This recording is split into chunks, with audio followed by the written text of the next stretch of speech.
Welcome back. John Shastri గారు మాట్లాడతారు. Sir నమస్కారం. హలో, నమస్తే సార్. చెప్పండి సార్. సార్, ప్రస్తుతం ప్రపంచం గ్లోబలైజేషన్ అవుతుంది అంటున్నారు. అవును. కానీ ప్రస్తుతం ఉన్న పరిస్థితుల్లో మానవ విలువలకు మానవ సంబంధాలకు చాలా వ్యత్యాసం ఉంది. కానీ ఇలా టెస్ట్ ట్యూబ్ బేబీస్ అని, డోనర్ బేబీస్ అని ఇవన్నీ తీసుకొస్తే ప్రపంచంలో మనిషి పోషించగలడా, ప్రేమించగలడా? విద్య కలిగిన వాళ్ళు, జ్ఞానం కలిగిన వాళ్ళు, తెలివి కలిగిన వాళ్ళు ప్రపంచంలో ఇలాంటి విధానాన్ని కొనసాగిస్తే ప్రపంచంలో ఉన్న మనుషులు ఏమైపోతారు?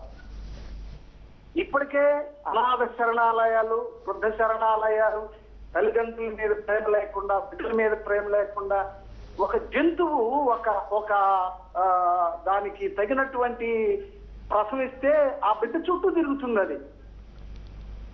కానీ మనిషి మాత్రం నిర్దాక్షిణంగా వదిలేసిపోతున్నాడు.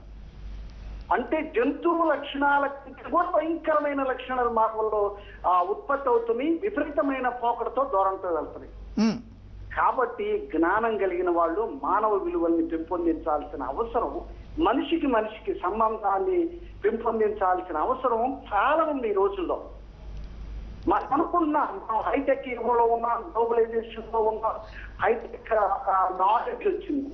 కానీ ఈ ధోరణి, ఈ పద్ధతి ప్రపంచంలో మానవ విలువలను చాలా దూరం.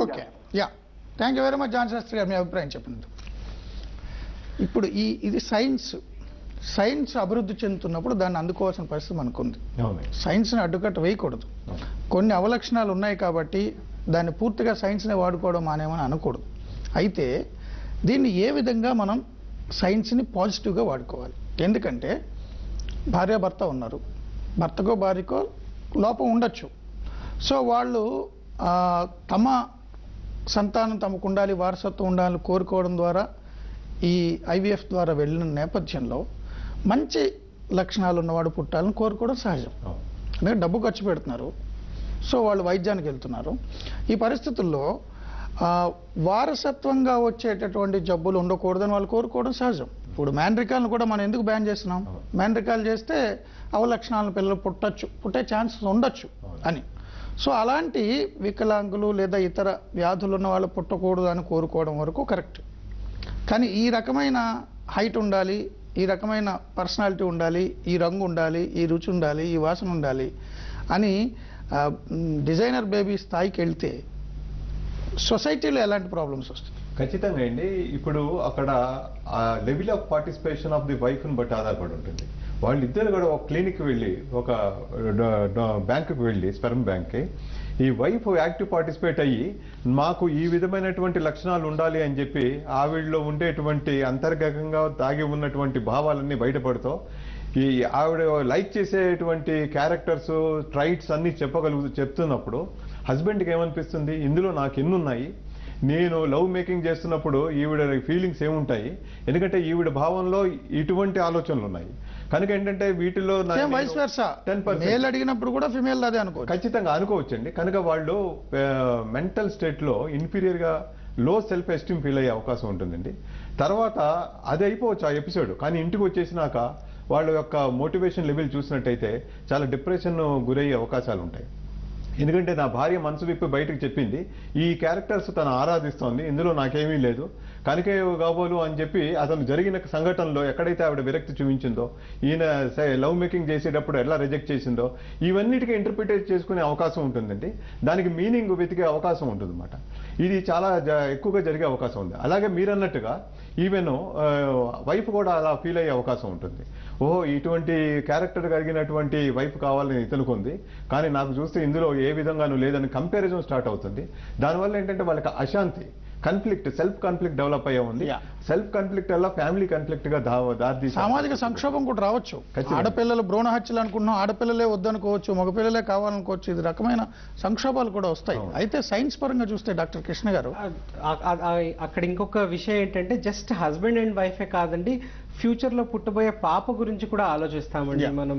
ఎందుకంటే ఈ ఫ్యూచర్లో ఈ స్పెషల్లీ ఆ చైల్డ్, ఆ పీడియాట్రిక్ గ్రూప్లో వాళ్ళ మనసు అనేది సున్నితంగా ఉంటుందండి.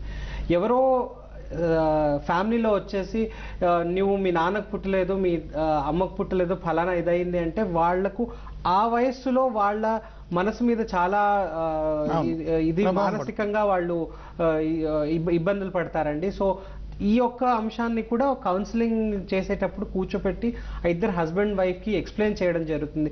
ఇలాంటి ఒక సిచ్యువేషన్ వస్తే మీరు ఎలా హ్యాండిల్ చేస్తారు, ఇలాంటిది అవాయిడ్ చేయాలి అనుకుంటే ముందు జాగ్రత్తగానే ఈ పాపను కూర్చోపెట్టుకొని మీరు చెప్తారా ఫలానా ఒక ప్రొసీజర్ ద్వారా ఈ బర్త్ జరిగింది అనేసి, ఇలాంటి అంశాలన్నీ టచ్ చేయడం జరుగుతుంది. డాక్టర్ కృష్ణ, ఇప్పటి వరకు వచ్చిన సైన్స్ ఈ ప్రాబ్లమ్స్ ఉన్నాయి. ఇంకొంచెం ముందుకు వెళ్తే గత కొద్ది రోజులుగా మనకి రీసెర్చ్లో బయటపడింది, హ్యూమన్ స్పెర్మ్ కూడా త్వరలోనే ల్యాబొరేటరీలో డెవలప్ చేయొచ్చు, గ్రో చేయొచ్చు అని. అవునండి. ఇప్పుడు మౌస్ కి చేసినట్టుగా స్టెమ్ సెల్స్ ద్వారా స్పెర్మ్ ని క్రియేట్ చేయడం, అదైతే అతనే న్యాచురల్ ఫాదర్ గా ఉండొచ్చు, బయట స్పెర్మ్ డోనర్ అవసరం లేదు. అవునండి. అజూస్పర్మియా అంటే ఈ వీర్య కణాలు ఉత్పత్తి కాని వాళ్ళలో ఇప్పటి వరకు చూసుకుంటే ఎక్కువగా రీసెర్చ్ కానీ డెవలప్ కానీ చేస్తున్నారు, కానీ సక్సెస్ఫుల్ గా అవ్వలేదు. రీసెంట్ గా ఆస్ట్రేలియన్ యూనివర్సిటీలో వాళ్ళు స్టెమ్ సెల్స్ ద్వారా స్పర్మ్ సెల్ ని ఉత్పత్తి చేయడం, అంటే అతను హ్యూమన్ బాడీ నుంచే స్టెమ్ సెల్స్ తీసుకుని టెస్టికల్స్ నుంచి అందుకే బయట ల్యాబ్ లో డెవలప్ చేయొచ్చు, దాన్ని ల్యాబ్ లో డెవలప్ చేసుకోండి. దాని వల్లనే ఇటీవల మీరు చూసుకుంటే ప్రతి ఒక్క ఈ డెలివరీ సెంటర్స్ అంటే మన ఆబ్స్టెటిక్ గైనక్ సెంటర్స్ లో కార్డ్ స్టెమ్ సెల్స్ ప్రిజర్వేషన్ అంటే పుట్టగానే ఆ యొక్క అంబలికల్ కార్డ్ లో ఉన్న బ్లడ్ ని, ఆ అంబలికల్ కార్డ్ ని ప్రిజర్వ్ చేయడం జరుగుతుంది. అక్కడి నుంచి స్టెమ్ సెల్స్ క్రియేట్ చేసుకొని ఎక్కడెక్కడ అప్లై చేయాలో ఇంకా రీసెర్చ్ జరుగుతూ ఉందండి. అలాంటిది ఏదైనా వస్తే మటుకు వాళ్ళ జీన్స్ ద్వారానే వాళ్ళు స్పర్మ్ ని క్రియేట్ నేచురల్ ఫాదర్ గా వాళ్ళ స్టెమ్ సెల్స్ బాడీ నుంచి ఇచ్చి స్పర్మ్ జీన్స్ ఫాదర్ అది జరిగితే ఇలాంటి సమస్యలు ఉండకపోవచ్చు, డోనర్ స్పర్మ్ వరకు వెళ్లాల్సిన అవసరం ఉండకపోవచ్చు అండి. Okay, thank you very much అండి చర్చలో పాల్గొన్నందుకు. ఇది చర్చ సారాంశం. మరింత అప్డేట్స్ మళ్ళీ కలుసుకుందాం. Keep watching ABN Andhrajyothi. We report, you decide.